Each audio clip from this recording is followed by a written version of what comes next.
All right, everybody, we've got something serious cooking right here at SoccerBeat. We are teaming up with Absa. And let's just say, you just might be getting a chance to watch one of the biggest games in Africa live. If you want to know more about this, tune in next week right here. Trust me, you can't afford to miss this. You don't want to miss this. Cheesy, I don't know if you're going to be there in that biggest game in Africa. Shout out to Absa. I've got Cheezboy Mokoena. My name is Umjaka. Sisipakazi shushu, Cheez. Sisipakazi shushu. Ayazi. Yeah? Biggest game in Africa. They're going to get a chance to join us, Cheesy.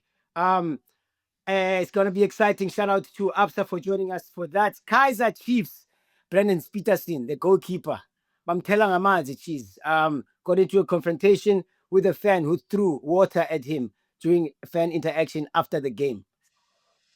Hey, I know Chiefs lost. Cheez. They lost against Stellenbosch. It was a Nedbank Cup. Brandon went to the fans to chat to the fans, take selfies and hug them. You know, he's from Cape Town, but he got involved with another fan in a clash. The fan threw water into his face. I want to add to Brendan. What's your thoughts on that one? A very sad one, in fact, because I know Brendan. It's uncharacteristics of him. It's like it's not like Brendan, man. I know he's a holy person. He's a Bible person. From his days at Ajax, and I know he's probably got his holy group Lapana Kaizer Chiefs. But also, Mchara, I just think it's a matter of unable to control his emotions. Because I mean, football is an emotional sport. After the game, temperatures are really high, my man, not only for the players, but for the fans as well. But I don't like his reaction towards the fan. As much as he was poured with water, Mchara, a lot of people can argue that, as much as the players are willing to give 100% and win the games, I think the fans are also cheering and supporting so they can also win the games. And don't forget, some of these fans, Mchara, they come with their last cent, to come and watch you. And some of them, are into betting nowadays. So, when things like that don't go right and they start pointing fingers, you get those kind of reactions. I think one example I can put out was when Tamsanga Kabuza at Orlando Pirates did the same thing, threw his shirt at the fans and walked into the change room. He came back and he had a fight with the coach. I think it was Michu at that time. And then he was sent off. He was given a red card. I think it's not a great example of a player, especially playing for a brand like Kaizer Chiefs. I think he could have handled it a little bit better because also Mchara, as a former footballer, we are always hurled with insults. Going to the corner flag, going to take a corner kick. I've always had those kind of comments, whether it's coming from my own fans or coming from the opposition fans. But it's something that we've learned to deal with as professional players. I think that's why we are called professional players. I think we have to handle criticism in a different manner, especially wearing the club's kit. I think it's not a good example, and it's also for the youngsters that are watching, it's not a good example. As much as I don't condone what the fan did, but also it's out of frustration. It's not like he hit him with a brick or he poured him with water. And noma umthele ngamanzi mjara kuyafana makangena e-change room, he must still go do an ice bath, which is colder than the water. It's very hot in the field. So the fan was trying to cool him off, and maybe he took it personal, Mjara. So so to Brendan, in fact, I just hope he can compose himself. It's not nice losing. It's not nice. It's not nice losing. And obviously maybe being blamed of him being out of his goals when Titus took that shot. So yeah, frustrations are there in football, but I don't condone what Brendan did.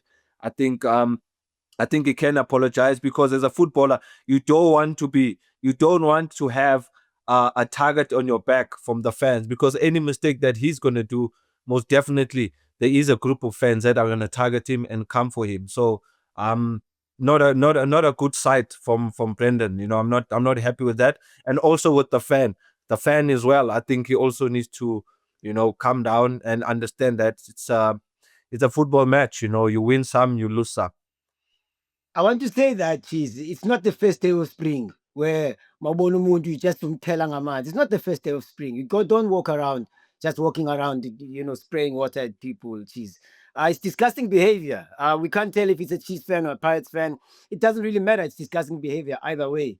So on that front as well, there's also a responsibility from the fan side. You know, you don't just go around throwing people with water. Surely. Yeah, well, Mchara Mamela, from a fan side, it's it's tricky because there's a lot of people coming to the stadium to support the club. Number two, you don't know the reason why the fan is at the stadium. Fans come for different things. Some fans come watch their favorite player. Some fans come to get a result from the team because they might have put a bet on the team. They might have put their house on the line. They might have put their car on the line for that match. That's how far and how deep this thing can be. And especially for a team like Kaizer Chiefs, you know for sure the stadium is going to be packed. You know for sure that the fans are going to really be behind your back. And you know that if things don't go well, the fans are going to be fighting. We've seen it with coaches that have to walk through the tunnel and bottles are being thrown. It happened before at Chiefs at F&B where the players themselves were being hit with bottles and water. But the players did not react, Mjara, to the fans and be like, because you need the fans, number one.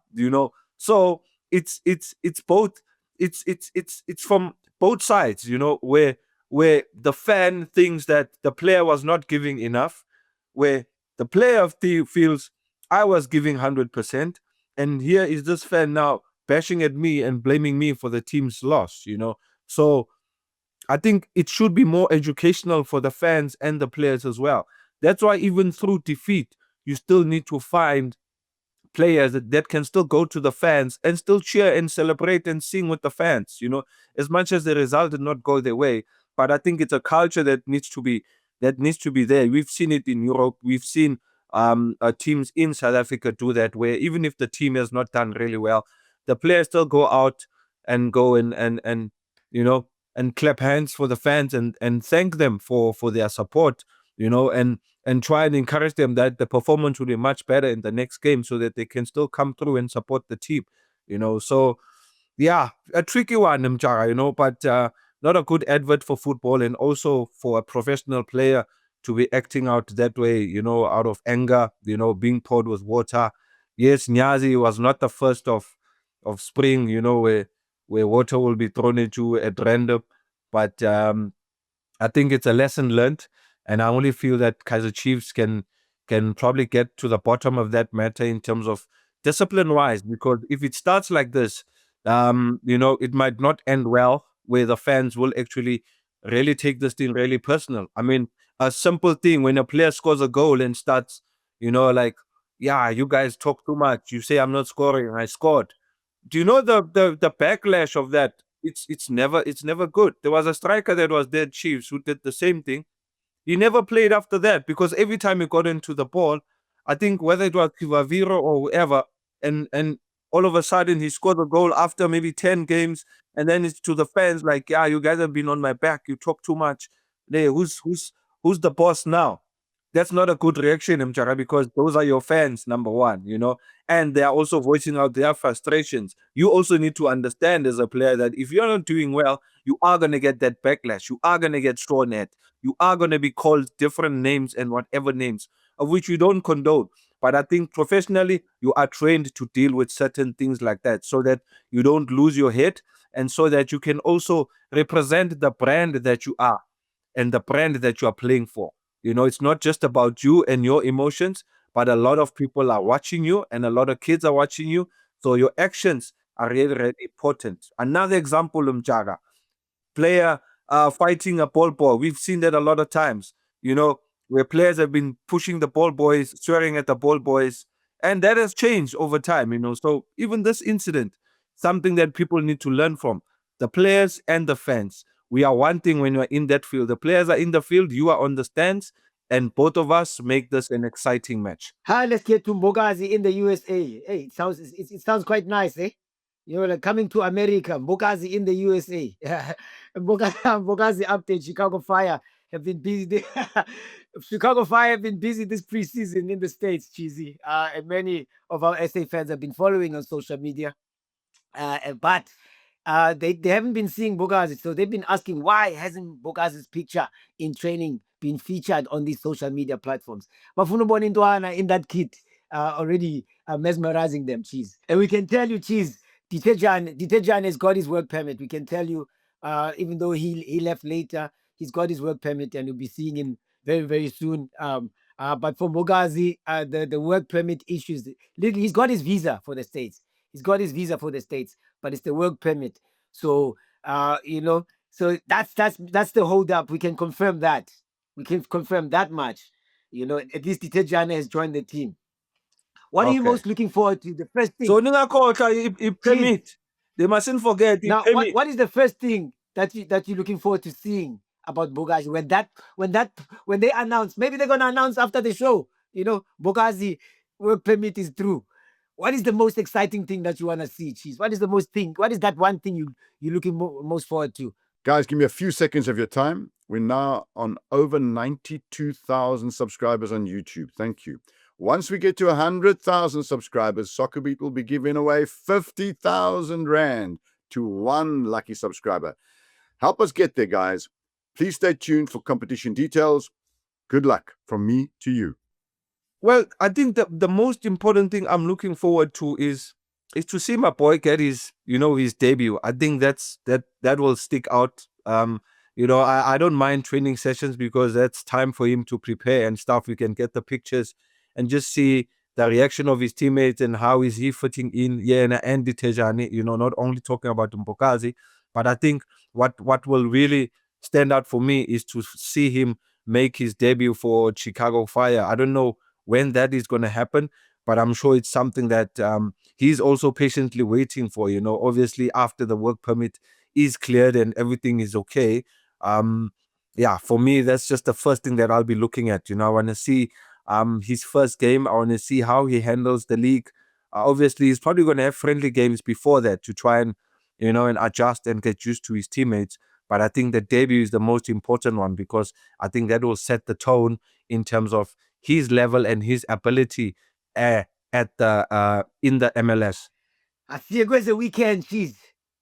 Crossing over to CAF from China. Crossing over to CAF. Abashaya my passport, Cheez. Chiefs and Sundowns are still competing in CAF Champions League and CAF Confederation Cup. Chiefs is playing Al Masry, Cheezy, in the Confederations Cup in Polokwane. They're the host this time around. It's happening this weekend. Chiefs are currently third. Now, this is important, Cheez. We need SoccerBeat family to understand this and hear this correctly because this is crucial information. Chiefs are currently third on the table, with 7 points, tied with second place Al Masry, whom they are playing against in Polokwane, while Zamalek lead the group with 8 points. Chiefs need a result because they play Zamalek away next, which means they don't only need this result, they also need the result against Zamalek. But to set themselves up for that match against Zamalek, which is coming next, they need a result in this clash, Cheezy. Cheez, are you looking for... Do you think... I don't want to say, are you looking forward to the game? Do you think Chiefs can get a result? Mchara, yazini nemfethu. Looking at a club like Chiefs, I think they've done well in the Confed. Number one, I think they've done really well in the Confed. I think the results are showing, Mchara, especially for a team that is coming from where they were in terms of performance and delivering. I think they've done really well. Let's forget about the Nedbank loss. I think they've been on a good roll in the Confed. I think the point stated, and I believe that they will get the result on Sunday. I think they just need to put the cup result behind them and focus on the Confed. As much as Amako said, it's Funama Cup. Yes, some cups are gone. There's still the Confed available. There's still the league available. So the fans seem like they've thrown in the towel already, and that's going to be discouraging to the players, if they don't get a result on Sunday. So my advice would be for the fans to still believe in the team and still believe that, there might be a chance for them in the Confed to actually get into that knockout stage, and it takes one game at a time, which is the one that's coming on Sunday. If they can put the energy in terms of supporting the boys on Sunday, because at the end of the day, Chiefs is also representing South Africa. So I believe that everybody that is available to go and support Chiefs, go out there, support the team, and make sure that you give them that necessary energy for them to come out with those 3 points. Because if they don't get a result, their last match against Zamalek is going to be a tough one, and they know it. That if they don't get a result on Sunday, they might be closing the curtains come to the last game. So it's a do or die match for them to actually stay in the race of getting into that knockout stage. And I believe Chiefs can do that. Hey, Cheez, it's been a while since I've needed a calculator, man. Bafana made me forget those days. Angazi manje Chiefs isifaka kuyini manje ama calculator, if this, if that happened, if this, if that. Because now the Sundowns in Champions League, they're doing the same thing. Sundowns play Lupopo away. They also need a result, Cheez, because they are second in the group. They are in Group C, but only 1 point ahead of a certain Rulani Mokwena's MC Alger. Cheez, after what happened to Orlando Pirates in Congo earlier in the Champions League, are you worried for Sundowns?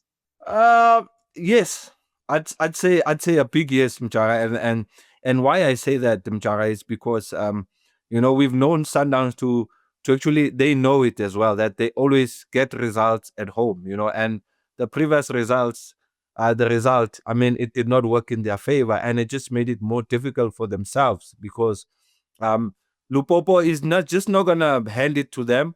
And the other thing that's putting more pressure is that Rolani's MC Alger has really now started to actually lift off. They lift him off right at the last stages. I mean, they have 2 games left, and if they win their last 2 games, and if Sundowns drops points away in Congo, it boils down to that last match when they play MC Alger, where it becomes a decisive match, and they don't want to find themselves in that position, But going to Congo, Mjara, it's a very hostile area. They are not going to enjoy it, especially after what Lupopo faced when they were here in Loftus, because you know how it is. In Congo, a lot of things can go wrong. There might be issues at the stadium, issues in the field, issues with the referee. There's a lot, and Mjara, if VAR ayikho kwamanje, so the guys must be really careful because they've done this on themselves. But I believe they have the strong mentality to actually bounce back, But it is going to be really, really difficult, Mjara, for them to actually make it out of there. If Sundowns wins that match, I think a great achievement they would have had. But if they even get a point, not a good result. They need to go out there and win that match, Mjara. So it's not looking good for Sundowns, Mjara. And Nakona, the way badlala ngakhona, hey, they are not promising, man. They are not in Tembisa. They're not Tembising.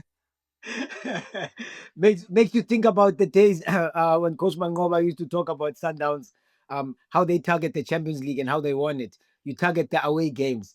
But in this case, Sundowns don't travel well. They don't travel well, Cheesy. They've only won 2 games out of their last 7 away matches away from home, Cheesy. And I feel, in my opinion, this is a massive match for Cardoso. Not just for Sundowns, but for Cardoso as well, because all these things are stacking up against him. It's the stats, it's the fans, it's the style of play. It's all saying something against. So, Cheesy, ubona kanjani, man? It's a massive one for him. In fact, Mamel, I think this is like, if I can go back to what when Coach Peter won it, when Coach Mangoba took over, when Coach Olani took over, I think the biggest thing that Sundowns was doing really well, Mjara, I think it was winning those games away from home, and it made their jobs really easier when they got home, and they'd still get a result back home. So I think because things have changed, and also I think it's a mental thing. I think the mentality of the current team is not as sharp as it was a couple of years back. I don't know why. It could be done by maybe changes at the club, with new players coming in, the system changing. That could also